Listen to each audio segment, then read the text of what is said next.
WION correspondent Julia Chapman sent us this report from Moscow.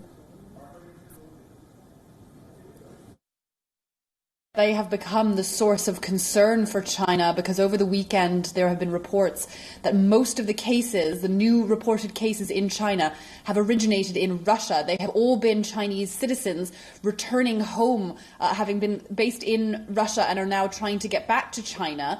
On Saturday, we understand there was a flight from Moscow to Shanghai where around 50 people were diagnosed with coronavirus on return to their homeland of China. And then on Sunday, we also understand that a similar number of cases were reported in Heilongjiang in the northeast of China, having crossed over the land border from Russia's far eastern city of Vladivostok, because that has been one of the ways that Chinese people trying to get home have been doing so, rather than trying to fly directly, which has become increasingly complicated over the last few weeks as flights have been halted and the borders have been almost shut down. People have been trying to travel internally within Russia to the far east and then try to cross the land border there. And that has been one way that they have been able to get through. But this is becoming a big problem for China, the idea of returning citizens coming back to China and infecting the population there. But of course, there are many people living and working in Russia who are now finding themselves under lockdown, like we are in Moscow, unable to work, unable to support themselves economically,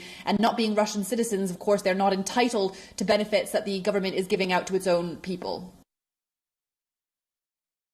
The second wave is of great concern to the whole world because as countries are trying to get to grips with their individual outbreaks, of course, all the world has been interconnected, and even now that most flights have been halted, many borders have been closed, travel has been incredibly limited around the world. There are still people trying to get home to their respective countries, like Chinese citizens living in Russia and like many other people around the world. In Russia, there are an expected 39,000 Russian citizens living around the world who are trying to get back to Russia and struggling very much to do so. And as they do come back, they could be bringing the disease from other parts of the world.